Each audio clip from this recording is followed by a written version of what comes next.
Amados irmãos, a paz do Senhor. É uma grande honra estar com vocês em mais um EBP em Foco, direto de Teófilo Otoni, da ADTO em Minas Gerais. É um prazer estar com vocês hoje em mais uma lição de número 3. Não terás outros deuses. Eu quero começar essa lição mandando um forte abraço a todos aqueles que têm curtido a nossa página no YouTube, no Facebook, pelo www.escoladominical.com.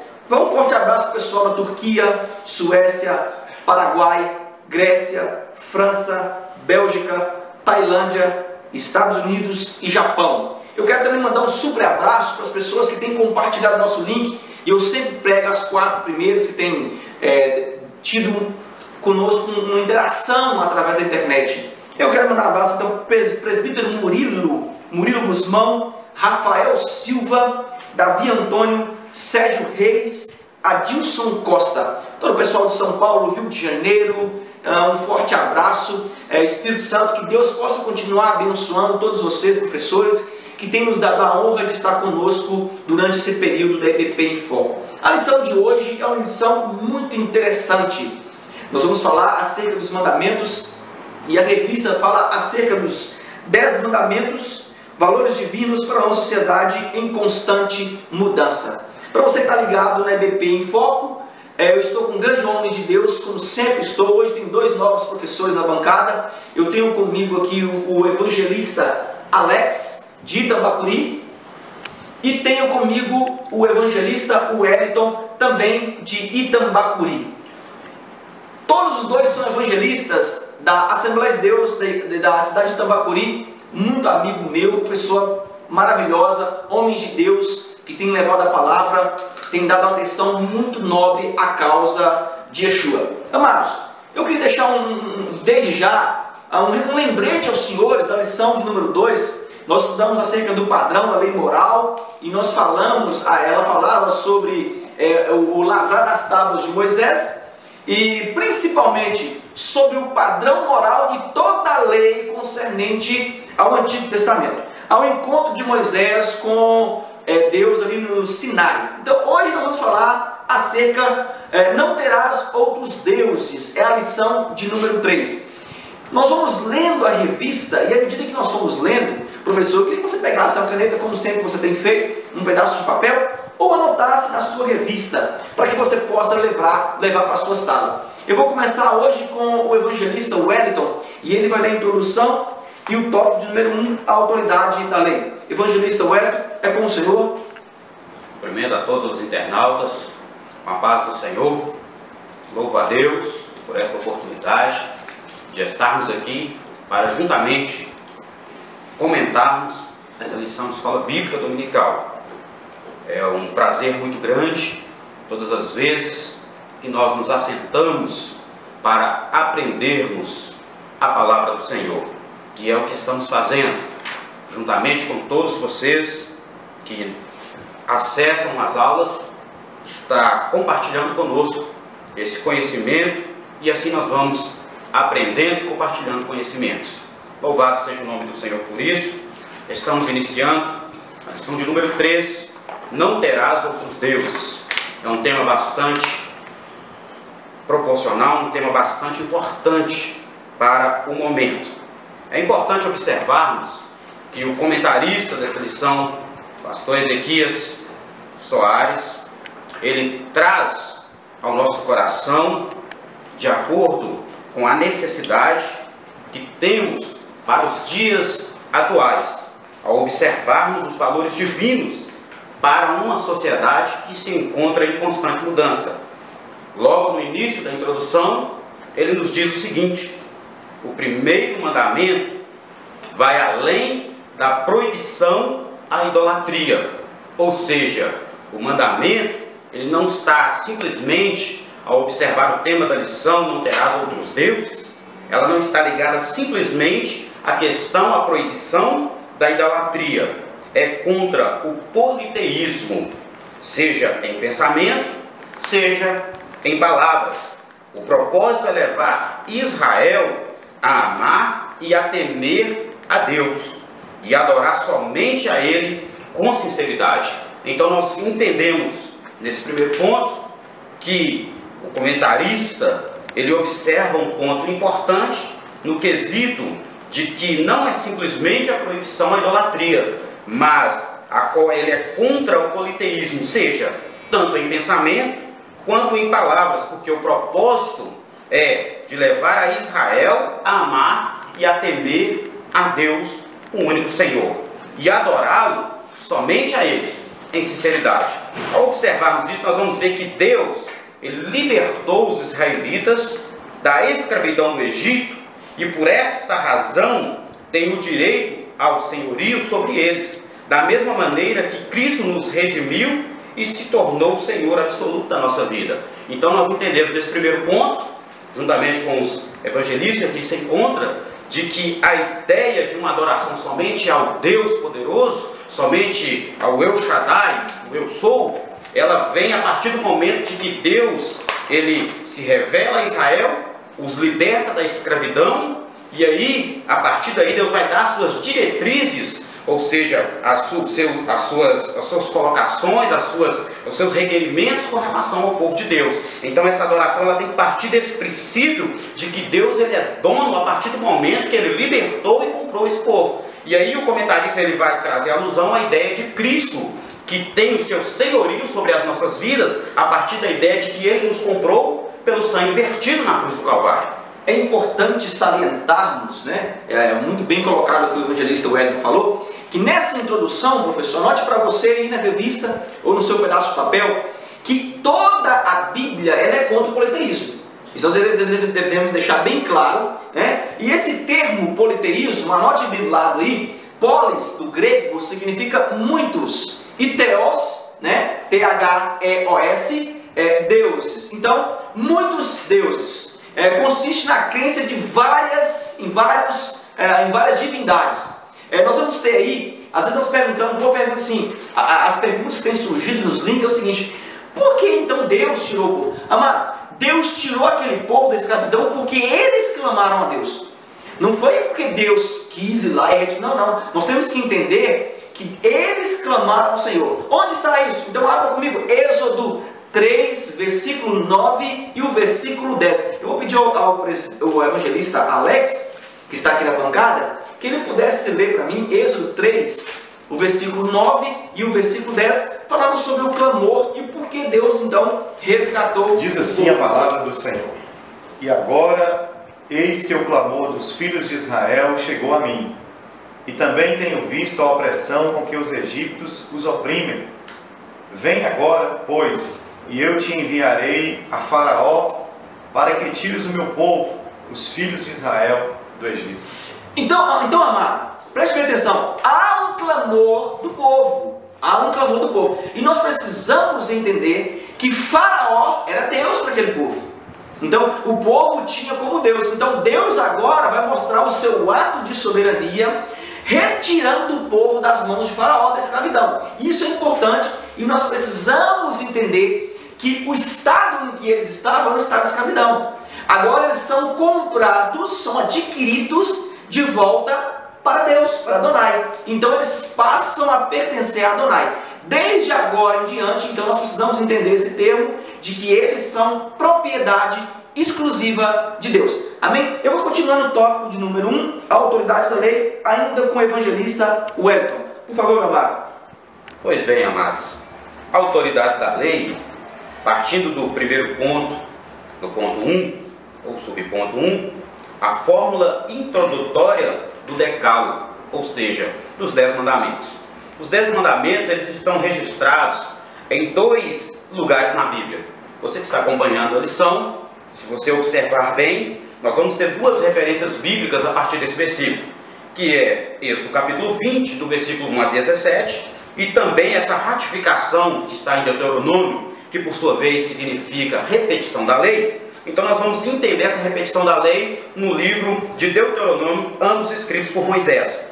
Capítulo 5, a partir do versículo 6 a 21, nós vamos ver isso aí. Mas é interessante que você observe, juntamente comigo aqui, que essa fórmula introdutória, nós vamos perceber que todas as vezes que como que eu vou entender essa autoridade da lei? A partir de que princípio eu entendo a autoridade da lei? A partir do princípio de todas as vezes que nós vamos observar isso, evangelista irmão Elias e evangelista irmão Alex, nós vamos ver que nós vamos encontrar o texto dizendo: então Deus falou todas estas palavras. Ou seja, então falou Deus todas essas palavras dizendo. A partir de quando vem essa autoridade? A partir do momento de que a palavra ela não é minha. A partir da premissa de que a palavra ela não é de particularidade de homem, e sim de Deus. Porque o texto diz que então Deus, ou então falou Deus todas essas palavras dizendo. Então, de onde consiste essa autoridade? O primeiro ponto que a gente precisa entender de que essa autoridade ela tem um princípio a partir do momento que a palavra ela vem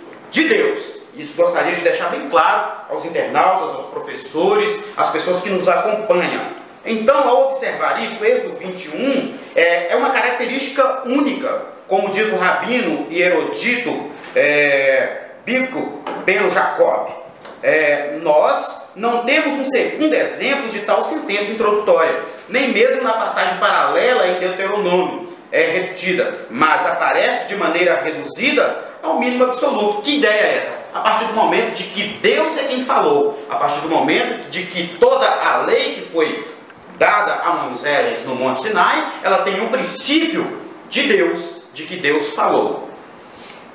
Amém? É interessante salientar isso aí, que após Moisés quebrar as tábuas, Deus reescreve as tábuas, e nós vamos ver uma reafirmação de Deus por duas vezes lá em Êxodo 20, ditando a lei, e em Deuteronômio, repetindo as mesmas palavras. Então, amado, preste bem atenção nesse tópico e leve para a sua sala, de que por duas vezes Deus fala a mesma coisa com o povo. Não era a imaginação, não era Moisés quem estava estipulando para si leis. Não, não. Nós vamos ver que a própria palavra diz que Deus falou ao povo. E é interessante que o povo ouve a voz de Moisés e diz por duas vezes: nós obedeceremos. Então há uma confirmação daquilo que Deus havia falado. Eu vou continuar no tópico de número 2, subtópico, com o evangelista Alex, falando as partes do concerto. Amém, amado? Pode seguir para mim, fazendo um favor? Amém. Eu também gostaria de saudar os irmãos, ouvintes, os internautas, professores, com a paz do Senhor, e desejar aos irmãos um bom estudo e uma boa aula a todos. Lembrando os irmãos que estamos diante de uma lição muito rica, um assunto bastante atual, necessário para a igreja, e como diz o tema da lição, são valores divinos para uma sociedade que está em constante mudança. Vivemos nos dias onde as mudanças vêm de encontro àquilo que a igreja sempre ensinou e sempre pregou. E os 10 mandamentos são de grande importância para fundamentar a nossa fé cristã. O subtópico de número 2, as partes do concerto. O prólogo, ou seja, o prefácio dos 10 mandamentos, identifica as partes do concerto do Sinai. Eu sou o Senhor, teu Deus, que te tirei da terra do Egito, da casa da servidão. Deuteronômio capítulo 5, verso 6 e Êxodo capítulo 20, verso 2. Essas palavras são a fonte da autoridade divina da lei e o prefácio de todo o decálogo. É o termo legal de um pacto, ou seja, de um acordo. De um lado, o próprio Deus, o autor do concerto, e de outro, Israel, o povo a quem Deus escolheu dentre todas as nações. Então nós vemos, ao Deus dar para o povo os 10 mandamentos, nós podemos observar que Deus fez um pacto, fez um acordo com a nação de Israel. Esse pacto era entre tinha dois lados. Um lado era o Deus Criador que estava dando a lei, dando as regras desse pacto, e por outro lado, amado professor, era o povo de Israel, a nação, a quem Deus havia escolhido. Então, nesse pacto, nesse concerto, Deus demonstra a sua vontade para o povo através dos 10 mandamentos. Se nós observarmos o contexto histórico onde o povo de Israel estava, esse povo estava saindo de um Egito oprimido, escravizado, estava saindo de um Egito onde havia muitos deuses, onde nós estaremos falando mais adiante, onde o povo estava acostumado com o ritual religioso, o evangelista Moisés, daquela época. Então o contexto histórico nos traz uma necessidade de Deus firmar um novo pacto. Até então, a nação de Israel tinha um pacto com o Egito. O povo ainda não conhecia Deus da maneira que Deus queria que eles conhecessem. Então Deus, na sua infinita sabedoria, na sua infinita atitude de Deus misericordioso, Deus dá para o povo de Israel os 10 mandamentos, e ali Deus firma um pacto ou um acordo. De um lado, o próprio Deus, que era o autor desse concerto, e de outro, Israel, o povo a quem Deus escolheu dentre todas as nações. Deuteronômio capítulo 4, versículo 37. O nome de Israel não aparece aqui, pois não é necessário. Deus se dirige ao seu povo na segunda pessoa do singular, chamando eles de tu, porque a responsabilidade de servir a Deus é pessoal e para cada israelita. Mas está claro que o texto se refere a Israel como nação. Então Deus está se dirigindo a uma nação e não apenas a uma tribo, como os teólogos liberais de hoje estão ensinando. Deus estava ali propondo um contexto para que um conserto para aquela nação, e naquele conserto Deus era uma das partes, e a condição para aquele conserto era que o povo ouvisse, obedecesse e praticasse a lei do Senhor. Observar o contexto da lição, a gente percebe que o comentarista ele colocou algo importante aqui. Ele disse que o fato de Deus se referir a Israel como na pessoa do singular é nos dizendo que a adoração, ou seja, a responsabilidade de servi-lo é pessoal, é individual, ou seja, eu preciso servi-lo, o evangelista Elias precisa servi-lo, o evangelista Alex precisa servi-lo, e como um Deus soberano, de que não haja outros deuses que tome ou que roube o lugar de Deus. Amém?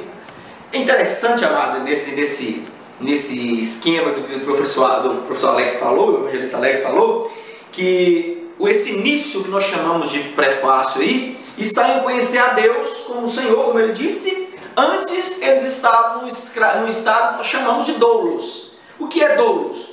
Doulos vem da palavra deu, no original hebraico, e significa atar um laço. Anote bem isso aí na sua revista. Prender, atar, prender em cadeias. A palavra doulos, então, significa escravo, servo, homem de condição servil. E é interessante que nós vamos ter em contrapartida aí o que nós chamamos de terapon. O que é terapon? É simplesmente alguém que presta serviço num tempo particular. Então anote isso aí. Terapon é alguém que presta serviço num tempo particular. É o que nós chamamos aí de alforriado, ou seja, um escravo alforriado. Ele tinha acesso à casa. Nós precisamos lembrar disso. Mais frequentemente, então, o terapon será o que nós chamamos de homem livre. Presta serviço voluntário, estimulado pelo dever do amor. Então, amado, quando nós falamos que nós somos escravos de Cristo, nós precisamos entender que nós estamos dizendo, nós somos terapon. Nós o servimos voluntariamente por amor. E esse amor é incondicional. O fato de Deus ter mandado Jesus para morrer em nosso lugar já nos dá uma noção do que é amar. E é por isso que nós o amamos. Não porque Ele tem o céu para nos oferecer, não porque Ele tem propriedade, não porque Ele tem casa, não porque Ele tem carro, não porque Ele tem saúde para me dar, mas porque Ele me amou primeiro. Então explica isso para a sua sala, para que a sua sala entenda que o princípio do que o professor Alex falou aqui, o princípio de resgatar o povo, de tirar o povo da mão de Faraó, da escravidão, é o fato de Deus amar o povo. O fato de tu, que o professor Wellington falou, na terceira pessoa do singular, mostra que Deus está dizendo, cada um tem um compromisso para comigo. Não é toda a nação, porque ele era um aglomerado de pessoas, mas é o fato de que todos, em individualidade, deveria servir a Deus. Assim como eu e você servimos hoje. Eu sirvo a Deus, você serve a Deus. A salvação, ela é um ato individual, não é um ato coletivo. Se fosse um ato coletivo, nós teríamos Israel toda salva num contexto atual. Então nós precisamos entender acerca disso aí. Eu vou continuar esse tópico ainda com o evangelista Wellington, com o evangelista Alex, o Senhor do Universo, tópicos 3. Por favor, meu amado, continue para mim. Amém. O Senhor do Universo. Alguns críticos liberais, com base numa premissa falsa sobre a composição dos diversos códigos do sistema mosaico, querem sustentar a ideia de um Deus tribal ou nacional na presente declaração. São teorias subjetivas ou individuais que eles procuram submeter os métodos sistemáticos para dar forma acadêmica ao seu pressuposto.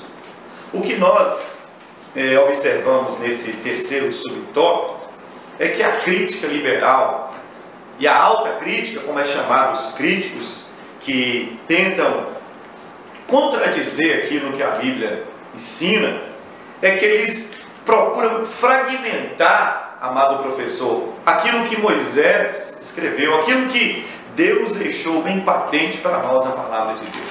E com essa fragmentação, eles querem com isso sustentar a ideia de que Deus veio apenas para uma tribo, para apenas um povo, para apenas uma porção de Israel e não da totalidade da nação de Israel. Mas isto é um falso ensinamento. Isso, como disse o comentarista, é uma falsa ideia, ideologia sobre aquilo que nós já conhecemos desde muito tempo. Eu vou defender essa tese. É interessante nós temos que defender essa tese com unhas e dentes, porque nós vimos que a baixa crítica, a alta crítica, foi falado na lição passada, disse que o Moisés, Moisés constrói todos os mandamentos ao longo de um tempo.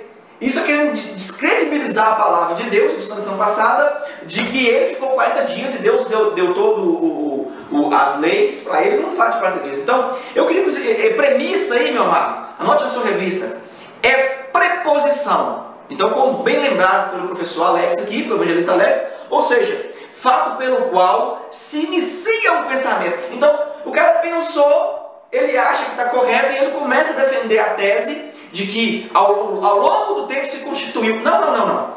Logo, nós vamos ter aqui, então, eu queria que a bancada abrisse para mim, o Alex, Romanos 3, versículo 29, e o Wellington, Romanos 10, 13. Eu queria começar com o Wellington, Romanos 10, 13, para que nós possamos defender bem essa tese. Leve para a sua sala e discute isso. Evangelista Wellington, sim? Pois bem, Romanos capítulo 10, versículo 13, diz assim: porque todo aquele que invocar o nome do Senhor será salvo. Olha o contexto. Porque todo aquele. Então, não foi porque se o Wellington me invocar, será salvo. Então, esse todo envolve algo bem maior do que nós pensamos. É uma ideia de universalidade. Sim. Muito bem lembrado. Como diz o professor, acabando de dizer aqui o professor Wellington, que há uma ideia de universalidade, né? Isso aí. Então, o universo é uma junção de muitas pessoas. Ao observar isso, a gente entende que não é o povo tribal, não é a nação de Israel exclusivamente única. A ideia de que é todo, no sentido de que toda a terra, o universo, quem invocar o nome do Senhor, a gente precisa defender isso, porque os teólogos liberais, eles estão numa ideia, numa teoria subjetiva, e eles estão querendo enfiar esses métodos de forma sistemática e torná-los pressuposto, ou por que não dizer, defesa, conceito acadêmico. A partir do momento de que será uma defesa acadêmica e de que vai ter uma relevância. E a gente precisa contrapor isso, pensando no pressuposto de que a primeira vez Deus deu a lei para Moisés, as tábuas da lei, escrita pelo dedo de Deus, e Moisés, quando desce do monte, vendo aquela idolatria ao bezerro de ouro, que é uma lição que virá posteriormente, a gente entende que ele quebra as tábuas da lei e Deus diz para ele: você vai lavrar as tábuas e eu escreverei nelas de novo. A partir do momento de que parte de Deus, o conceito de que toda a lei, toda a obediência deve ser simplesmente a partir da palavra de Deus. Muito bem lembrado. eu queria que o evangelista Alex lesse para mim Romanos 3, versículo 29. Amado, anote esses textos e leve para a sua sala, para que a sua sala tenha noção de que nós estamos combatendo na Bíblia. É porque a Bíblia por si se traduz. O evangelho é simples, nós aqui complicamos. Achou para mim, meu amado? Sim? É bem claro o texto bíblico que o irmão Elias, o professor Elias nos introduz aí nesta noite, nesse momento, porque como Deus ele dá para nós a revelação da sua palavra e não nos deixa confundidos. É claro que a intenção do inimigo da nossa alma, de Satanás, é confundir aqueles que buscam a verdade. Mas olha o que está escrito em Romanos 3, 29. É porventura Deus somente dos judeus? É uma pergunta. E não o é também dos gentios? Também dos gentios, certamente. Mas eu queria fazer uma colocação nesse texto, Moisés, porque alguém pode questionar: mas vocês estão na nova aliança. O contexto da lição é Antigo Testamento. Sim, muito bem lembrado. Né? Aí alguém pode questionar você, professor, na sala de aula: mas eu quero uma prova da universalidade de Deus na Antiga Aliança.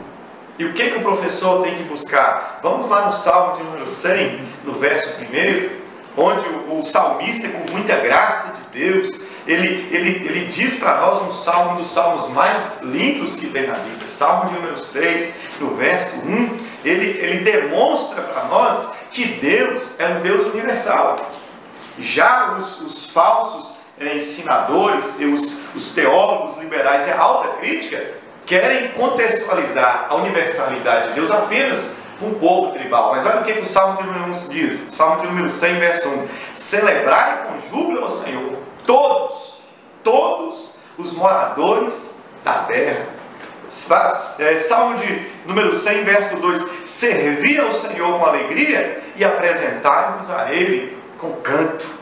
Então, a universalidade de Deus é demonstrada também na Antiga Aliança. Então, o amado professor pode usar o Salmo de número 100 como referência e como forma de combate a essas teorias que são apenas teorias. Não tem nada de verdade, são teorias. Amém, amado. A bancada hoje aqui está num nível de altíssima qualidade. Eu vou continuar ainda com o professor Alex, a libertação do Egito. A segunda cláusula. Sim, meu amado, segue para a gente, por favor. Sim, subtópico de número 4, a libertação do Egito. A segunda cláusula, que diz que te tirei da terra do Egito, da casa da servidão, é uma explicação de como se estabeleceu o conserto. Estava cumprida a promessa de redenção feita a Abraão em Gênesis capítulo 15, onde Deus diz que Abraão estava peregrinando em uma terra que não pertencia a ele. Mas nesse texto de Gênesis, Deus ali faz uma promessa de restauração para a nação de Israel. Se alguém puder ler para nós Gênesis capítulo 15, versículo 13 até o 14, nós vamos entender que Deus estava ali ratificando essa segunda cláusula do concerto que ele fez quando ele libertou o povo de Israel do Egito. A libertação de Israel do Egito prefigura a nossa redenção, pois éramos prisioneiros do pecado, do diabo, Satanás, e Cristo nos libertou. João 8,32, conhecereis a verdade, e a verdade vos libertará.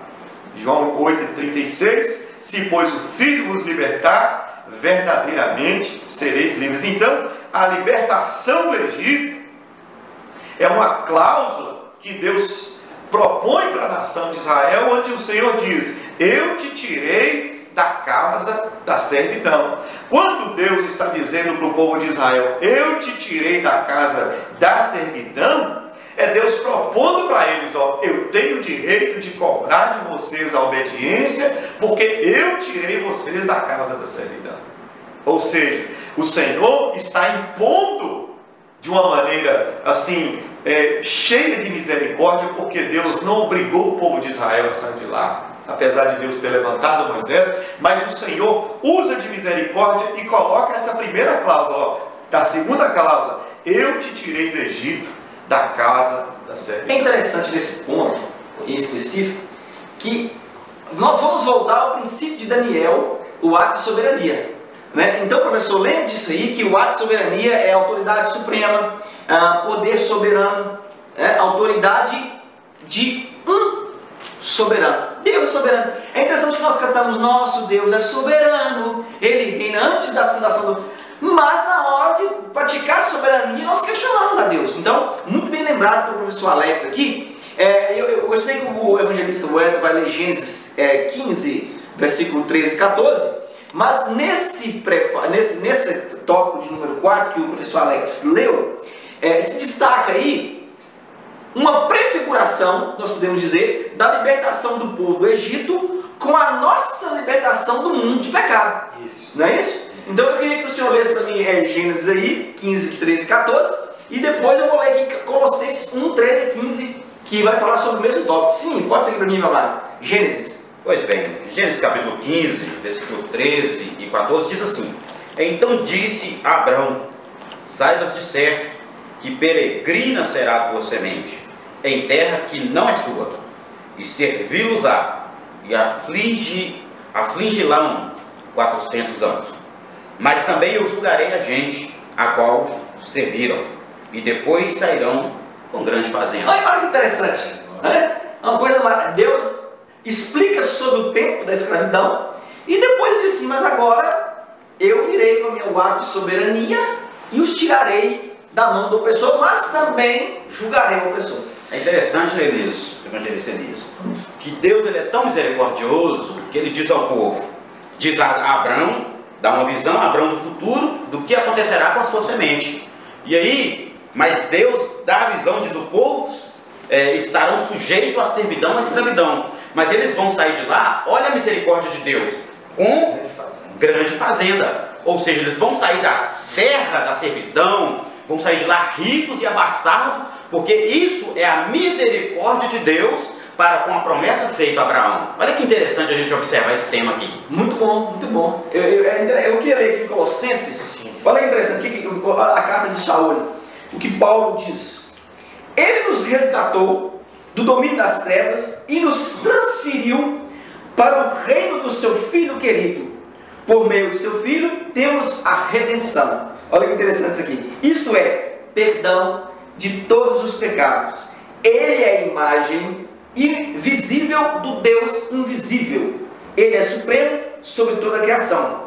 Olha que interessante isso aqui, gente. Então, há uma prefiguração da libertação do povo do Egito com a libertação de Jesus sobre nós no mundo de pecado. Eu vou continuar no tópico número 2, porque o tema está bem interessante.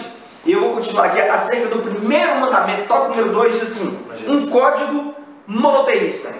O pensamento principal do primeiro mandamento abrange a singularidade e a exclusividade de Deus. Esse mandamento é fundamento da vida em Israel, a base de toda a lei e de toda a Bíblia. Jeová é o único e verdadeiro Deus e somente Ele deve ser adorado. É a primeira vez que um código de lei olha que interessante isso aqui, amado. Anote bem isso aqui na sua revista. Apresenta a existência de um só Deus. Então, na história nós tínhamos diversos deuses, mas é a primeira vez que o código de lei vai apresentar um só Deus. Não terás outros deuses, Deuteronômio 5, 7 e Êxodo 20, versículo 3. Os povos da antiguidade eram politeístas, pois adoravam vários deuses. Então, nesse tópico aí, meu irmão, destaque aí e escreva: o monoteísmo do grego monos, que significa único, e theos, Deus. Então nós temos aí único Deus. É a crença na existência de apenas um Deus. Então anote isso e leve para a sua sala. O povo vinha de uma, como diz os evangelistas que estão aqui, eles vinham de um lugar que eles tinham muitos deuses. Só para você ter noção, o Egito tinha cerca de 48 deuses. É muito Deus. Então o povo vinha de um criatório onde eles adquiriram essa cultura politeísta. E agora Deus traz para eles uma cultura monoteísta. Então esse processo é o que nós temos, que nós chamamos de helenização. Você lembra na lição de Daniel, nós falamos sobre isso? O ato de helenizar o povo é trazer cultura nova para o povo e eles perdem a essência de sua cultura e passam a adorar outros deuses. Eu vou continuar aqui bem rápido. A idolatria do Egito. Se vocês quiserem falar alguma coisa, sim, pode falar. Sim. Moelias, que o propósito de Deus em tirar a nação de Israel do Egito e dar para eles uma lei e deixar e entregar para Moisés, para o povo, esse primeiro mandamento de não ter outros deuses, é que o povo estava tão habituado a cultuar outros deuses, a ter outros deuses em casa, que a preocupação maior do Senhor não foi apenas de tirar as imagens da mão do povo, mas tirar os ídolos do coração do povo. Que é o mais difícil. Esse versículo, esse mandamento primeiro com o segundo, eles estão interligados. A primeira preocupação do Senhor foi tirar o ídolo do coração do povo. Aí o Senhor fala, não terás outros deuses além de mim. Então o que Deus estava falando? Nós não estamos ainda no segundo mandamento, estamos no primeiro. O propósito de Deus com o primeiro mandamento é que o ídolo saísse do coração, como o evangelista irmão Elias diz, que é o mais difícil. É verdade. Eu vou continuar. A idolatria do Egito. Os antigos egípcios empregavam o termo Tanetero. Olha que interessante isso aqui. Terra dos deuses. Para os seus pais. Havia no Egito uma proliferação. Entenda essa palavra aqui, que o hábito de proliferar é manifestado em rapidez. Entendeu? Olha que interessante isso aqui. De Deus como Tríade de Osíris, Ísis de Horus, divindades padroeiras das cidades Ábidos, Patá, Shekhmet, Nefertum, Mênfis, Amon-Ra, Mut-Cons de Tebas.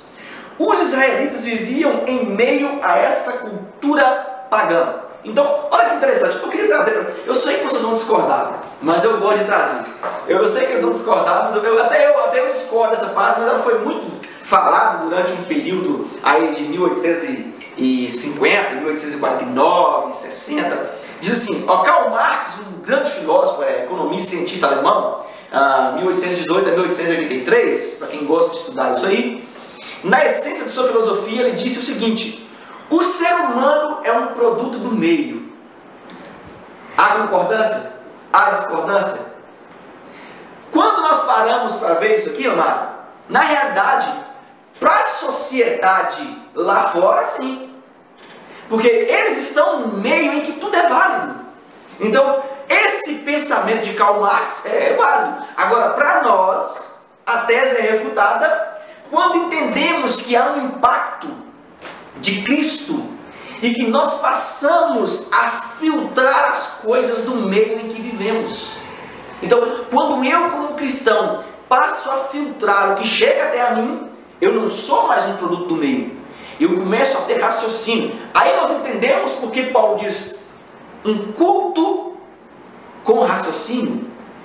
Você vê diversas coisas na igreja, balada na igreja, axé gospel na igreja, boate na igreja, mas nós devemos ter raciocínio de oferecer um culto onde nós possamos pensar. Então, essa tese de Karl Marx, ela cai por terra, ela é refutada quando nós entendemos que Cristo nos impactou.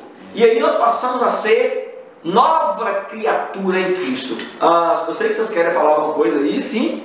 Ao observar, foi muito bom a colocação do evangelista Elias, porque essa questão do produto do meio, a partir do filósofo Karl Marx, ela é bem refutável no quesito, o evangelista Elias colocou muito bem ali, muito claro, porque nós somos templos do Espírito Santo. A partir dessa prerrogativa de que somos templos do Espírito Santo, nós não podemos ser influenciados pelo meio em que vivemos. Sabe por quê? Porque o escritor aos Hebreus diz o seguinte, que nós somos peregrinos aqui. Nós estamos de passagem. Ou seja, eu estou numa terra estranha. Eu estou aqui de passagem. Se eu estou de passagem aqui, eu preciso entender de que a minha passagem aqui ela tem um período de tempo.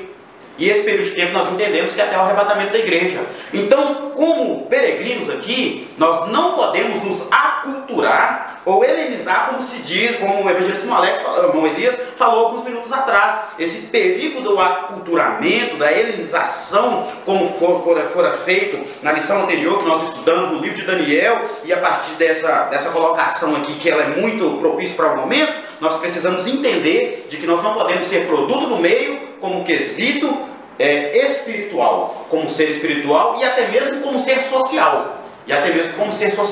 Nós precisamos entender que nós não podemos fazer parte, o escritor aos Romanos diz que nós não devemos conformar com este mundo, mas transformar-nos pela renovação do nosso entendimento, para que experimenteis. Qual é a condição para experimentar?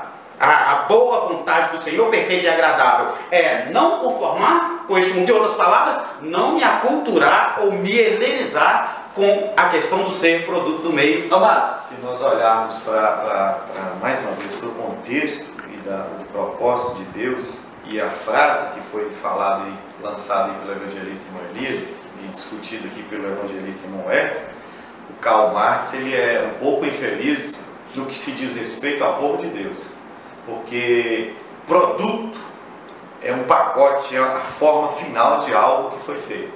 É quando você finaliza determinada coisa.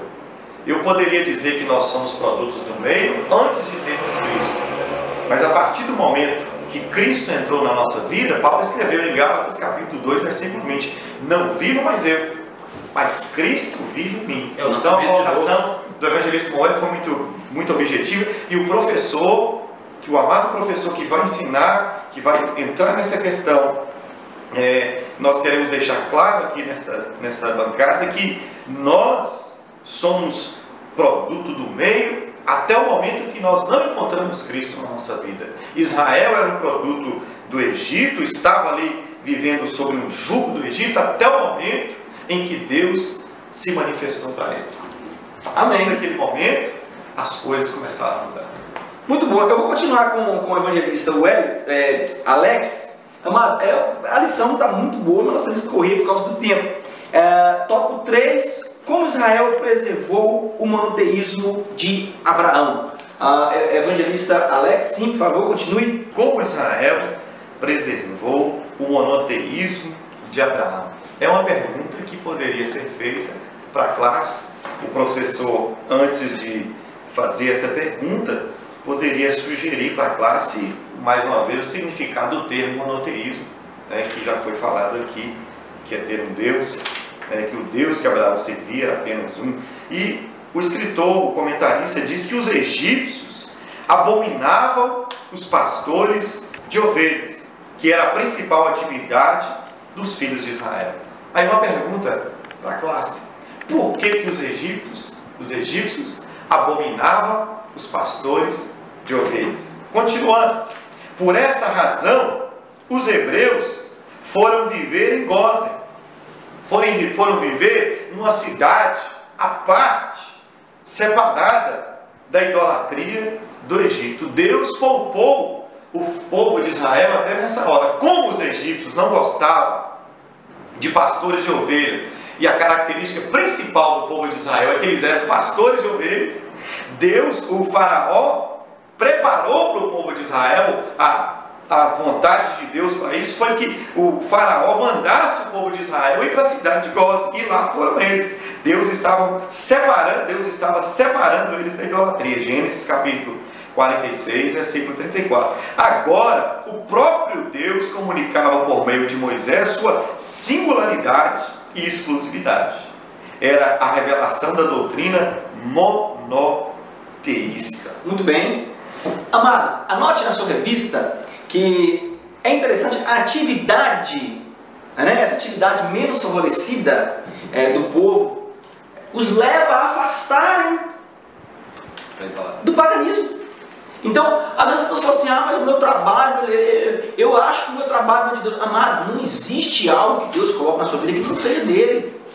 Se Deus tem te colocado nesse lugar onde você está trabalhando, é porque Ele está te afastando de algo que você não está preparado para receber. Explique isso para a sua sala, leve para a sua sala para que eles possam entender que Deus é um Deus zeloso. Ele cuida do seu povo, principalmente de você. Amém, amado? Eu vou continuar no tópico de número 3, exegese do primeiro mandamento, ainda com o evangelista Alex. Sim, amado, siga para nós, por favor. Exegese do primeiro mandamento. Outros deuses, é uma parte do primeiro mandamento, O comentarista coloca outros deuses. As palavras hebraicas Aherim e Elohim, outros deuses, referem-se aos falsos deuses. O substantivo Elohim se aplica tanto ao Deus verdadeiro como aos deuses das nações. No primeiro caso, no termo Aherim, é usado para expressar o conceito universal da deidade de qualquer Deus, como encontramos no capítulo inteiro de Gênesis 1, pois expressa a plenitude das excelências divinas, das excelências dos deuses. Agora, o ponto de discussão nesse pedaço ali, nessa parte do primeiro mandamento, que é outros deuses. Quando eu falo de exegese, o professor deve deixar isso claro para a classe, que a palavra, o termo exegese, é quando eu extraio da Bíblia, da palavra de Deus, o seu real significado, o seu real sentido. Se o comentarista colocasse aqui exegese, era um termo totalmente errado, errôneo. Mas o exegese é quando eu coloco o meu pensamento num texto bíblico e daquele texto eu coloco a minha ideia. Já a exegese não. A exegese, ela extrai do texto bíblico o seu real significado. Isso deve ser bem lembrado para a classe, porque são termos que muitos dos irmãos não estão familiarizados com eles, e o professor deve deixar isso bem claro. Agora, o ponto de discussão nesses outros deuses, nesse pequeno trecho aí do primeiro mandamento. A expressão diante de mim, que está lá em Deuteronômio capítulo 5, verso 7, em hebraico, significa alpanai. É termo de significado amplo, que tem vários significados. Por exemplo, além de mim, acima de mim, ao meu lado, oposto a mim, que é o que eu acredito que é o que mais se encaixa aqui nesse tópico, quando diz não terás alpanai, ou seja, não terás outros deuses alpanai, ou seja, não terás outros deuses além de mim. Esta variedade de sentido pode levar alguém a pensar que o primeiro mandamento não proíbe o culto dos deuses, mas a adoração aos deuses diante de Deus. Há quem defenda tal interpretação, mas é engano, pois o propósito desse termo hebraico alpanai aqui é mostrar que só Jeová é Deus. Muito bem lembrado, muito bem lembrado. Só Jeová é Deus. E é interessante nesse termo aí, alpanai, que nós vamos ver em Deuteronômio 5, 7, parte B, que ele dá um sentido que está em volta, e há uma humildade de Deus que diz, acima de mim. Nós sabemos que acima de Deus não existe ninguém. Então, há uma humildade específica em Deus dizer, se vocês encontrarem alguém acima de mim, ainda assim não sirvam, não façam. Então, além de mim, acima de mim, ao meu lado, oposto de mim.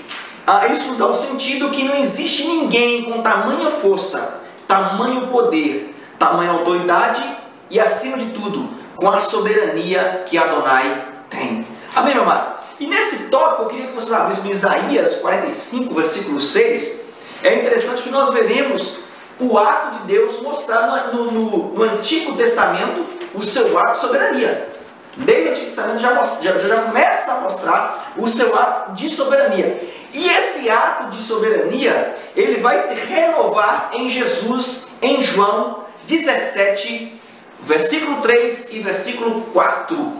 Eu queria que o evangelista Alex abrisse em João 17, 3 e 4. O Alex já está aí para mim em Isaías 45, 6. Sim? Pode ler para mim, por favor? Isaías 45, versículo 6, nos diz assim: para que se saiba desde o nascente do sol e desde o poente que fora de mim não há outro. Eu sou o Senhor e não há outro. Olha que interessante. Então nós vamos ter o termo alpanai no Antigo Testamento. Fora de mim não há outro.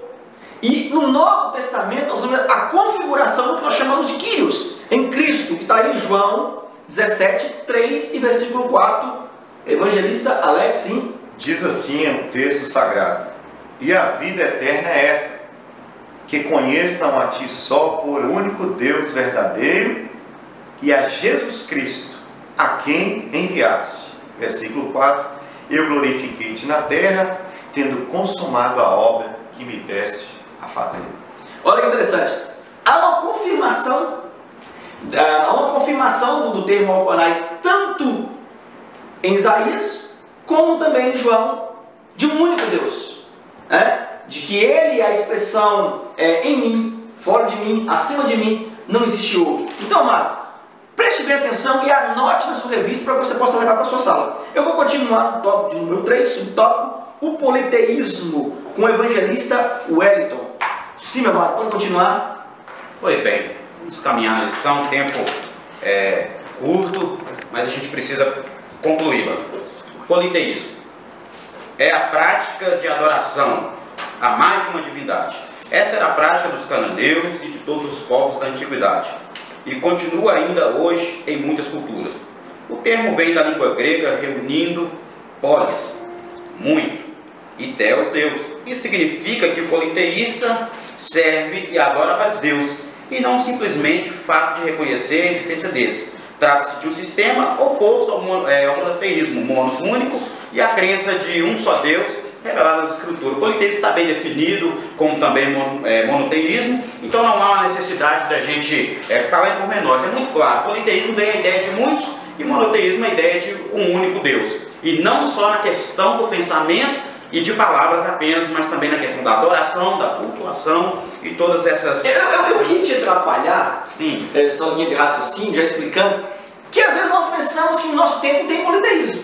Sim. Mas nós formamos homens intocáveis, Sim. mulheres que nós fizemos que ser gurus, não é isso? Cantores que estão aí no auge, nós fazemos verdadeiros príncipes e princesas. Amado, explique para a sua sala que no dia de hoje, nos dias de hoje, Jesus está longe de todas essas coisas.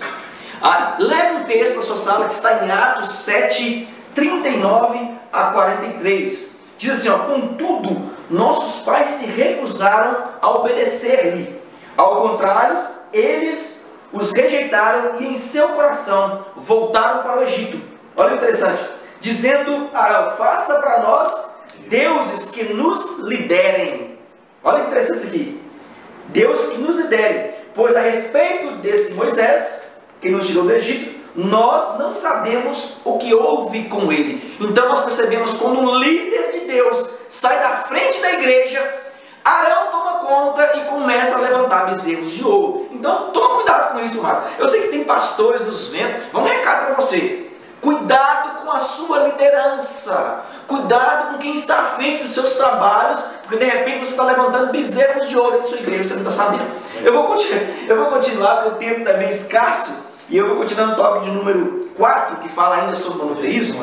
Irmão Elias, Sim, pode falar. Eu queria enriquecer um pouco o comentário do professor, só complementando o que o amado irmão disse, porque no Egito havia um Deus muito famoso, que era o Amon-Ra. Esse era o Deus da cidade, de algumas cidades do Egito, principalmente da cidade de Tebas. Mas o que caracterizou, o que gerou na mente do povo, quando Moisés subiu ao monte, para fazer um bezerro de ouro?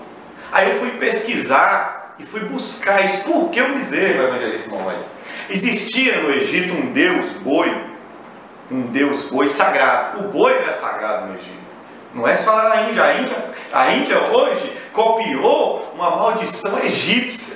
O boi lá era sagrado. E lá havia um deus boi chamado Apis. Era um touro negro com manchas brancas, adorado há muitos anos no Egito. Então o povo de Israel estava querendo levar, ou seja, depois que Moisés sobe no monte, e como o evangelista Moisés diz que a liderança deixou o povo por uma causa necessária, o espírito maligno parece que fez com que Arão e o povo se lembrasse daquele Apis, daquele deus Apis que estava no Egito, e juntaram os brincos, braceletes, as pulseiras de ouro que estavam sobre as mulheres do povo de Israel e construíram de novo esse mesmo deus Apis para adorar no meio da congregação de Israel, no meio do povo de Israel. Agora, trazendo para os nossos dias, nós que somos aqui ocidentais não adoramos o boi, mas existe no nosso meio outras formas de adoração: bens materiais, entretenimento, posse, poder, são ídolos que não estão, às vezes, pendurados na parede da nossa casa, mas pode estar, sim, enraizado no coração do povo de Deus. E roubando o tempo que é de Deus, que é sagrado, e Deus diz: o meu tempo, a minha glória, eu não dou a outro. Então a gente precisa observar isso aí. Foi muito bem colocado aqui pelo evangelista e professor irmão Alex aqui, em nome de Jesus. Eu vou continuar, já que nós falamos sobre monoteísmo, eu vou para o tópico de número 2, o maior de todos os mandamentos. Já falamos sobre monoteísmo, né? Isso. Com o evangelista Alex, por favor. O maior de todos os mandamentos. Primeiro nós vemos aí o tópico 4, o monoteísmo. Isso, monoteísmo. Né? Os mandamentos, estatutos e os juízos. Agora, o maior de todos os mandamentos. Note que a frase, o Senhor nosso Deus é o único Senhor, Deuteronômio 6 e 4, é citada por Jesus Cristo como parte do primeiro e grande mandamento da lei, quando ele fala lá em Marcos capítulo 12, versículo 29 ao 30. Jesus cita esses dois primeiros mandamentos. Essa é a confissão de fé do judaísmo. Os judeus atuais e os judeus daquela época trazem esse texto, que Deus é o único Senhor, como a sua principal confissão de fé. E ainda hoje os judeus religiosos citam esse mandamento 3 vezes ao dia. Eu queria falar um pouquinho sobre isso aí, bem rapidinho, para que o pessoal possa entender e levar para a sala. Existe na cultura judaica o que nós chamamos aí de leitura do Shema. O que é isso? É um mandamento positivo da Torá. Ele é repetido, anote isso na sua revista, 2 vezes ao dia, só para ter noção do quanto o judeu ele tem uma certa... ele é rigoroso para com Yahvé. Preste atenção. Então o Shema, ele é composto de 3 trechos da Torá. Deuteronômio 6, 4 e 9, Deuteronômio 11, 13 e 21 e Números 15, 37 a 41. Eles devem ser lidos cuidadosamente e sem interrupção, seja por palavra ou seja por gestos. Olha que interessante isso aqui.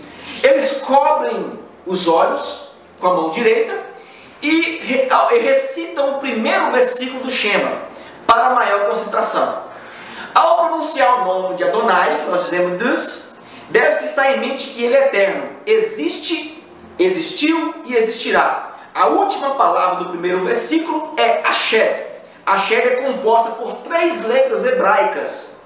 Deve ser pronunciada com ênfase especial, enquanto se reflete sobre o seu significado. Por quê? A primeira letra é o Aleph, com o valor numérico de número 1, que é o número de Deus. Diz a respeito de Deus como um único ser. A segunda é o Shet, que tem um valor de número 8, que significa que ele tem a soberania absoluta sobre os 7 céus e sobre a terra. E a terceira letra nós chamamos de Dalet, com um valor de número 4. Para quem gosta de numerologia, eu falei na aula passada, lembra que ele tem o domínio sobre os 4 pontos cardeais. Então anote isso bem rapidinho para você ter noção. Como funciona o Shema? É mais ou menos assim. Eles dizem em voz baixa, Shema Israel, Adonai Elenehu, Adonai Eshet. Isso é feito em voz baixa. Num tom de voz mais alto, eles dizem Baruch Shem Kevod, Meroshita Leoham Vahe. Significa, ouve Israel, Adonai é Deus, Adonai é um. Bendito seja o seu nome, da glória do seu reino, para toda a eternidade. Então, por 3 vezes, esse parágrafo do Shema é lido, e essas palavras perfazem o que nós chamamos aí de 248 palavras. Você lembra do número de mitzvot positivos que eu falei? Que é o número de órgãos humanos? Então, o Shema nos arremete a entender que nós precisamos diariamente de Deus em nossa vida. O tópico de número 3, a trindade na unidade, com o evangelista Wellington. Pois bem, amados, já estamos chegando à conclusão da lição. E esse último ponto é um ponto muito importante, que é o ápice da nossa defesa cristã. A ideia da trindade na unidade. É um ponto um pouco complexo, mas desde já eu queria já dar a ideia aos amados professores, e que isso seja falado até mesmo dentro da classe, de que nós na nossa maneira, não poderemos, na nossa carnalidade, na nossa ideia, no nosso pensamento humano, nós não vamos compreender Deus. O homem carnal não compreende Deus. Então essa ideia da trindade, na unidade de Deus, ela precisa ser compreendida a partir de uma visão espiritual. Uma visão carnal, você não vai conseguir compreender, porque isso é complexo para se compreender de uma forma racional. É por isso que nós temos a fé, que é o firme fundamento. Então, a partir dessa ideia de fé, do princípio de crença em Deus, que nós vamos compreender essa trindade na unidade de Deus, ou seja, Pai, Filho e Espírito Santo em um só Deus. Naturalmente é complexo. Mas olha o que diz o comentarista da lição, pastor Ezequias Soares. A palavra hebraica usada aqui indica uma unidade de composta. Por isso, o monoteísmo judaico-cristão não contradiz a doutrina da trindade. Ou seja, nós vamos ver aqui, eu quero só concluir, eu quero fazer um ápice aqui, fazer de uma forma panorâmica todo esse tópico aqui, dizendo aos amados irmãos que nós vamos ter referências bíblicas em Gênesis e em Zacarias 14:9, Gênesis capítulo 2, 24, que o termo usado aqui dá a ideia de unidade. O texto aqui diz que a mulher e o homem são ambos em uma só carne, e também aqui no livro de Zacarias vai traduzir a expressão de um único Senhor, que se traduz também por o Senhor é um. Ou seja, a ideia da trindade é colocada diante de nós aqui. E aí o comentarista ele conclui esse ponto dizendo, além disso, vemos a trindade indiretamente em todo o Antigo Testamento. O Novo Testamento tornou-se explícito, o que antes estava implícito com a manifestação do Filho de Deus. Então a gente precisa entender que ao longo da ideia da história bíblica, desde o Gênesis até chegarmos aí de forma mais explícita no Novo Testamento, a ideia da Trindade ela já estava exposta, ela já estava ali. A Bíblia diz que no princípio o Pai, o Filho e o Espírito Santo estavam ali, e façamos o homem, a ideia do verbo ali é plural, de mais de uma pessoa. Então nós vamos ver implícitos em todo o Antigo Testamento. Mas quando a gente vai para o Novo Testamento, há uma referência bíblica que eu gostaria que você anotasse, ela não está citada na lição aí, mas eu gostaria que você anotasse na bênção apostólica, que o apóstolo Paulo faz questão de citar essas três pessoas bem distintas na bênção apostólica. 2 Coríntios capítulo 13, versículo 14, ele diz assim, que a graça do Senhor Jesus Cristo e o amor de Deus e a comunhão do Espírito Santo sejam com todos vós. Quando você vai, é interessante aqui, evangelista Elias e evangelista Alex, quando você vai para o Antigo Testamento, você vê a ação de Deus no Antigo Testamento. Quando você vai para o Novo Testamento, até a era graça chamada a era atual em que nós estamos, nós vamos ver a ação de Jesus Cristo até a morte na cruz do Calvário. E aí ele diz assim, nas suas palavras, no texto que o evangelista Alex leu agora há pouco, Evangelho de João, capítulo 17, que ele veio glorificar o nome de Deus. E aí ele vai, eu vou para o Pai, e depois lá na frente no Evangelho de João, ele diz, eu vou para o Pai, e vou enviar outro Consolador, ou seja, outro da mesma natureza, da mesma espécie, com a mesma essência, ou seja, ele está dizendo, eu estou indo, mas o Espírito Santo, que é uma pessoa distinta, que pensa, que chora, que geme, ele vai estar convosco até o arrebatamento da igreja. Então a gente tem uma ideia de trindade, ou chamados pelos teólogos de triunidade, ou seja, três em um. É complexo para o homem natural, mas para o homem espiritual, digo a você, professor, é muito fácil de se compreender. Então eu vou entrar, você entrou com a tese para o homem espiritual, eu vou entrar com a tese para o homem carnal. Para o homem carnal é simples e objetivo. A palavra, interessante que eu vou até corrigir aqui a revista, ele não citou a palavra original aqui, que ele diz aqui ao início, a palavra hebraica usada aqui ele não fala. Mas anote, a palavra chama Eshed. O que é Eshed? Eshed significa unidade composta. Então, portanto, não exclui o conceito cristão de unidade. Por isso que os judeus aceitam. Porque a raiz original, se nós chamarmos a raiz original de unidade absoluta, é Ishaid. Então, nós precisamos entender que Ished é unidade composta e já Yashid é unidade absoluta. Anote na sua revista. O Eli, eu tenho certeza que o Eli é fantástico no que ele faz. Ele vai colocar essas palavras para você anotar nos nossos vídeos. E se você precisar, me manda um link que eu mando para você a lição com os termos hebraicos que faltou na lição do nosso querido Ezequias Soares. Eu vou me despedir de você com a conclusão me diz: aprendemos a lição que Deus revela a si no seu grande nome e que a nossa adoração deve ser exclusiva, pois Ele é singular. O Espírito Santo mostra que o primeiro mandamento é muito mais que uma simples apologia ao monoteísmo, mas diz essencialmente o que Jesus nos ensinou: ninguém pode servir a dois senhores. Um forte abraço, que Deus te abençoe, que essa aula seja abençoada, e continue curtindo o nosso link, espalhando pelo Facebook, pelo YouTube, indicando amigos e compartilhando, e vai ser um prazer mandar um abraço para você na próxima lição. Que Deus te abençoe. As considerações finais com os evangelistas Alex e Wellington. Nós queremos também agradecer a Deus pela oportunidade, pelo convite que nos foi feito pelo nosso amado irmão evangelista, irmão Elias, juntamente também com o nosso pastor presidente. E nós somos gratos a Deus por tudo, por esse assunto tão rico, e que a nossa oração seja que o Senhor esteja sempre reinando em nossa vida, na vida do amado professor que nos assiste, e que nós possamos transmitir para os nossos alunos uma palavra da parte de Deus, que é o que a igreja de hoje tanto precisa, e que esse Deus verdadeiro, o Deus de Israel, seja o nosso Deus e o único Senhor na nossa vida. Que Deus abençoe os irmãos, em nome de Jesus. Evangelista Wellington. Pois bem, amados, somos gratos a Deus pela oportunidade que Ele tem nos dado.